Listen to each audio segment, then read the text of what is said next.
My son is dead. I must avenge the victims of the origami killer. I want to help because I have nothing better to do. I'm the best there is at what I do, and what I do makes no fucking sense. Welcome to Heavy Rain, where being a pluviophile is tantamount to being the other P-word file. This is because rain is a bad omen, bringing with it abject misery and poorly implemented QTEs. The rainy season is the origami killer's favorite time of year, when he preys upon unsuspecting families, robbing them of their firstborn sons. So it could just as easily be a bad time of year for him. He took my other son. Now it's personal. But what do I do? The possibilities orbit my mind's eye.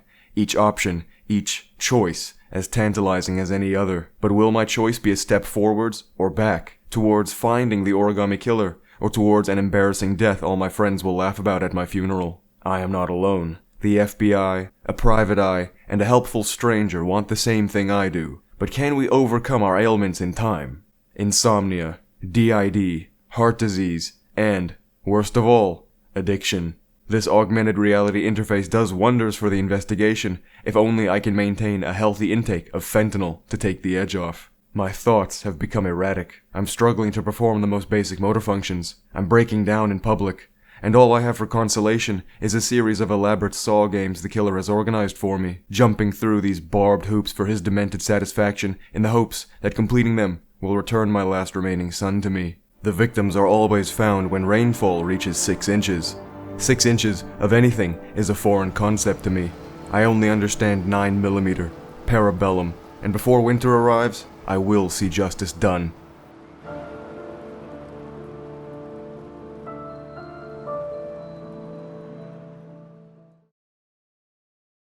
There's no easy way to say this, but Heavy Rain is a bad game. I don't mean that it's a bad product, holistically. I mean that it's a poor interactive experience. The story has some traction to it, the premise is compelling, and the characters are sympathetic in their own ways. The gameplay is just dog piss. It functions, to put it nicely, but so does a rusty needle. From the moment you take control of Ethan Mars, you'll notice a problem. The movement. This is not a problem in the sense that the devs missed or overlooked it and hope you wouldn't notice. It's the beginning of a pattern of design choices the devs deliberately included in order to distinguish Heavy Rain from the competition.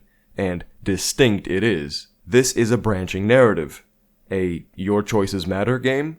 A Choose Your Own Adventure game? It has multiple endings and your decisions affect the ultimate outcome, with some divergent plot threads along the way. This means if you fail a QTE, or rather, enough QTEs, repeatedly, you don't get to reset to the checkpoint or load your latest save. Failing at any point in gameplay means potentially missing the bus, or falling from the highest branch of the tree you're climbing, or just plain expiring. The idea of incorporating fail states into the narrative is one rich with potential and rich with restrictions. Giving the player all of these choices to progress the plot on their own terms only works because some of them are either misleading or outright lies. But you won't know any better than to believe that all these choices matter because the way they're presented to you is urgent and engrossing. Unless you look up a guide online or play the game 3 times over, the puppet strings are invisible to you. The branching story is Heavy Rain's main selling point, and while it was still fresh at the time, we have seen the formula improve dramatically since its release, even by the same developers. The boundary between gameplay and story shifts frequently,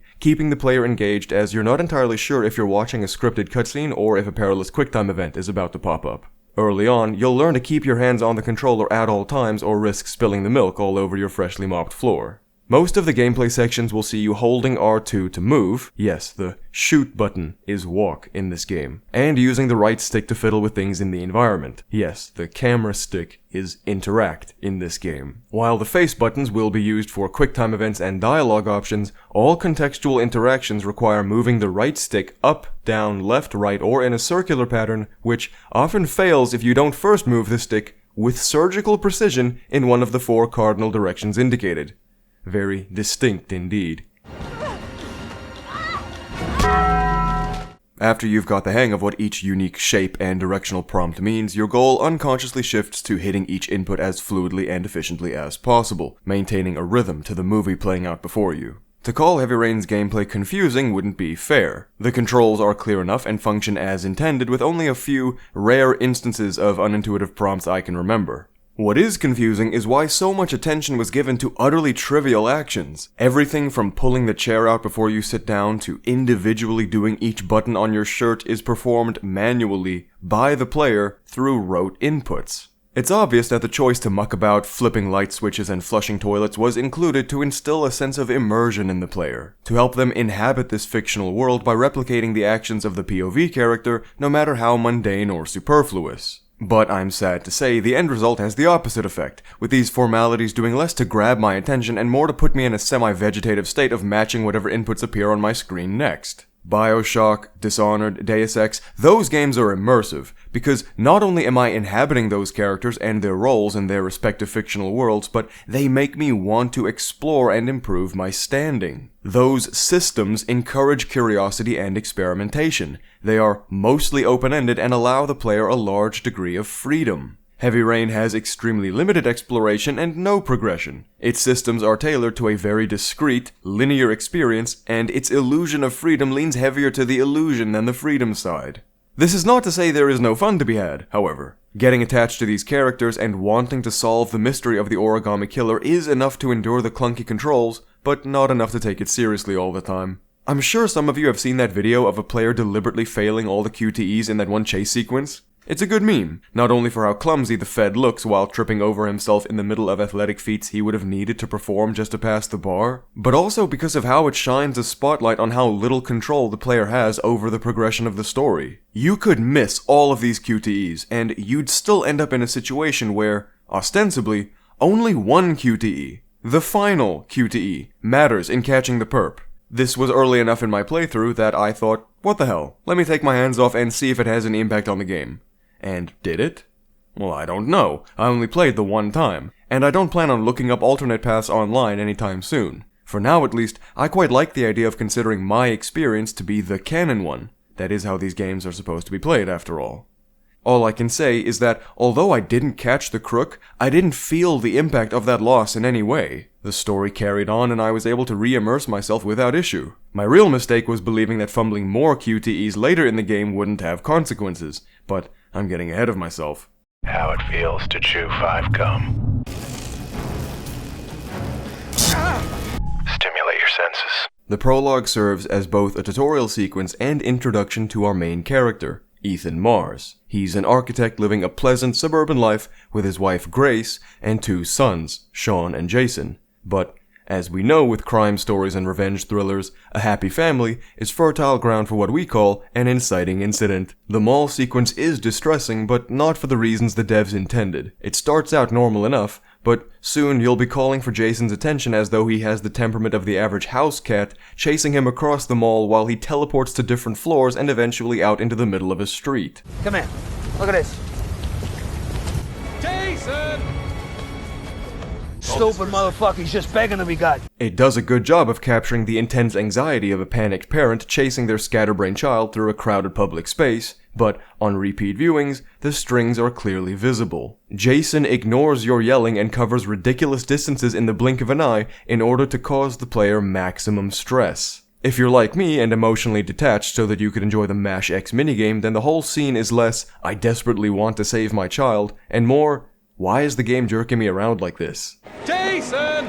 Jason! Jason! Jason! Jason! Jason! Jason! Jason! The vibrant colors and clear skies of the prologue establish a thematic contrast. Here, Ethan is fulfilled and his family is whole. The tranquility and warmth of the weather reflects his overall mental and emotional state, setting up for a sudden, somber transition after Jason's death. Heavy Rain is not only the title, but the atmosphere of the game. Oppressive and gloomy. As a rain enjoyer myself, I'm hard-pressed to admit that even I am brought down by the game's implementation of indoor weather. This is largely owed to the excessive browns and greens in the color palette. While the grays and blues of natural rainy days can invoke feelings of comfort and nostalgia, as though urging you to curl up next to a fireplace with a cup of hot chocolate, the muted, inorganic coppers and greens of Heavy Rain make even the idea of going outside sickening. This atmosphere extends to interiors as well, as though God has decided you ought to have a bad week and so the world itself is deteriorating, mirroring the death of a loved one. From here, the scope and scale expands in order to introduce the rest of the cast, all of whom have their own reasons for wanting to find the origami killer. There's Norman Jayden, a dedicated FBI agent with a high-tech AR gadget for forensic analysis and data collection. Scott Shelby, a PI who's been asked by the families of the killer's victims to pick up the slack left by the cops. And Madison, who chooses to help Ethan because... I actually never understood this trope in movies. Maybe someone in the comments can explain, because it really seems that she involves herself because she has nothing else going on right now, and I don't know if I can go any deeper into her character motivation without sounding sexist. After the disappearance of Sean Mars, Ethan's closest relative after his wife left him, the hunt for the origami killer is revitalized, and it doesn't take long for Ethan to become the prime suspect. This is partly owed to his erratic behavior now that the killer is putting him through the ringer, having him crawl over broken glass and drive into oncoming traffic, all to prove his love for his son. A highlight of the gameplay has got to be when, in one of Madison's chapters, you have to help Ethan escape from a warehouse while Jayden and the FBI are hot on your heels. Meanwhile, Shelby is off getting lovey-dovey with the mother of one of the killer's victims. This sequence is especially effective because of how it weaves together three of the main characters in two different perspectives, offering the player control of only one. The thrill of seeing your POV characters in such different contexts and the possibility of seeing them interact is a rare situation,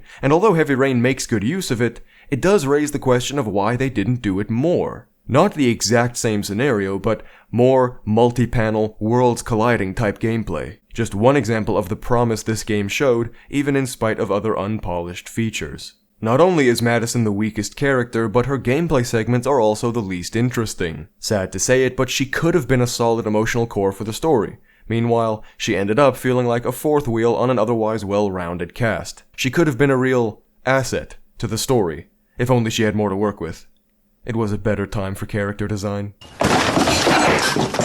Speaking of the male gaze, the game's single instance of nudity feels contrived for numerous reasons. 1, because this is a game, so I'm not even looking at real titties. 2, because this is Madison's first chapter and seeing her naked doesn't actually do anything to endear me to the character. 3, because following it is a home invasion scene and portraying her alone in her underwear goes far enough to communicate to me that she is vulnerable.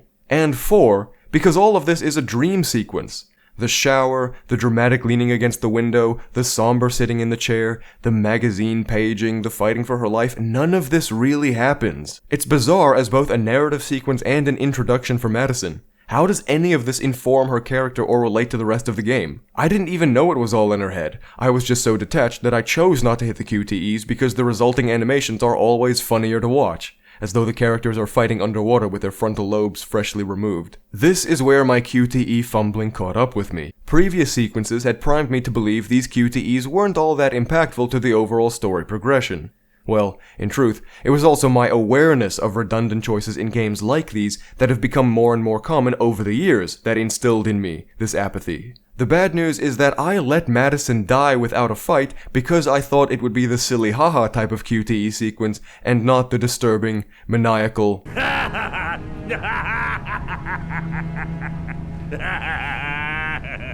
type of QTE sequence.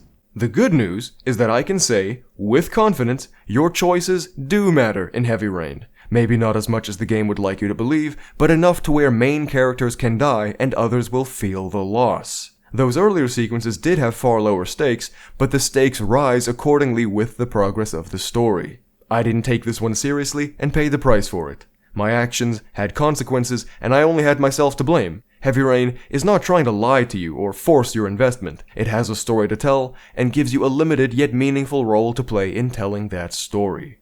Agent Norman Jayden was my favorite character from early on. He has the most agency and ostensibly the most resources available to him to catch the origami killer. It just so happens that my favorite moment of the whole game took place in one of his chapters, when I was forced to deal with a twitchy suspect. The only lead we had was his history of interacting with anime memes on X.com. Investigating his apartment was all the proof I needed.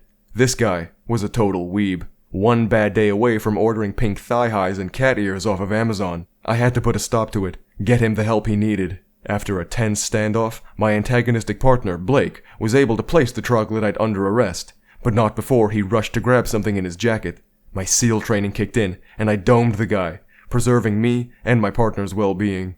But as it turns out, he was just reaching for a cross, trying desperately to save himself from the satanic federal agents who illegally entered his home and accosted him. Just like that, I was forced to interrogate myself. Am I the bad guy? But questions would be of no help to the dead. I exercised my power tyrannically, and the world was deprived of a good schizo because of it. Speaking of mental illness, the mystery of the origami killer is resolved when, through a flashback, we learn that Scott Shelby has been committing these killings because of how he lost his brother at a young age while his father was too plaster to give a shit. A shocking development to be sure, but a welcome one. From a story and character perspective, it elevates Heavy Rain above what even newer narrative-focused games try to accomplish with their plot twists. From a gameplay perspective, however, it makes subsequent playthroughs both a chore and a bore, since the knowledge that the killer is one of the playable characters significantly diminishes the stakes of his chapters. Early on, Shelby prevents a convenience store robbery, leading the owner to reward him with a clue the killer left him. A clue that Shelby left him. I thought that there were real stakes here. I thought stepping on these chips carried a certain danger and splintered the story in a direction I couldn't possibly have experienced had I not fumbled that QTE. When, in fact, I was only taking a different route to the same destination. Scott Shelby cannot die. He needs to be there for the grand confrontation and obligatory villain speech at the end. Seeing the lengths he would go to in order to fake catch the origami killer, but genuinely help the people impacted by his killings is a damn interesting concept, which Heavy Rain doesn't waste. But that's not to say it fully capitalizes on its potential either. Scott's intense commitment to finding the origami killer on your first run turns into a fractured psyche that can't handle the reality of his past and present on later runs. His mind was broken after losing his brother. His goal was to test who out there had the love of a real father, a love strong enough to sacrifice anything to save their son. And he found that in Ethan Mars. Just don't ask how he set up all these elaborate rooms and tests. Whoa. Self-employed, detective skills, too much free time and absurdly resourceful, and the fact that he got romantically entangled with the mother of one of the children who he drowned? Unfathomably Sigma. Tell me who the origami killer is. I want to know who killed my son. Well, of course I know him. He's me. There's a chapter later on when Shelby is following a lead in an antique store, owned by an old friend. On your first playthrough, it's shocking when you find Manfred's dead body and exhilarating trying to remember which objects you touched in order to wipe your prints off of them because you believe the origami killer intends to frame you. On your second playthrough, it's bewildering to find Manfred's dead body because there was no gap in time for Shelby to be able to kill him, especially without Laura noticing, and it's unnecessary to wipe the place of your prints because there is no opportunity for it to come back to bite you later. This is where the game goes from asking you to suspend your disbelief to expecting you to permit the impossible. Heavy Rain would have been better as a limited series, allowing more time for dialogue interactions, replacing the CGI actors with real people for added immersion, and stripping the experience entirely of gently rotate the stick to apply lotion to balls. And watching Shelby's chapters over again, passively with some popcorn and soda, instead of actively engaging in the least consequential gameplay sequences would make revisiting the story that much more alluring. As intriguing as it is seeing Shelby display so much empathy and compassion for the families of his own victims, it's a concept that better suits a movie or TV show, where I don't have the choice to put Gatorade in the baby's bottle or ignore the traumatized woman lusting after me out of desperation. Body language, gestures, and facial animation are just off the mark. Good enough that the acting is distinct, but still falling firmly within the uncanny valley. And it's a good thing the action scenes are spread out across the game's runtime because man are they wonky, pushing the limits of what we'll tolerate for the sake of an interactive cutscene. Heavy Rain was a lovely experiment, pushing the boundaries of what narrative-focused games were capable of, and telling a thoughtful, gripping story, albeit one hindered by the trappings of its branching design and clunky controls. Culminating in a game I recommend you don't play twice. As always, I love discussion and debate, so if you have any criticism of my take on Heavy Rain, then let me know in the comments. Thanks for watching. See you next time.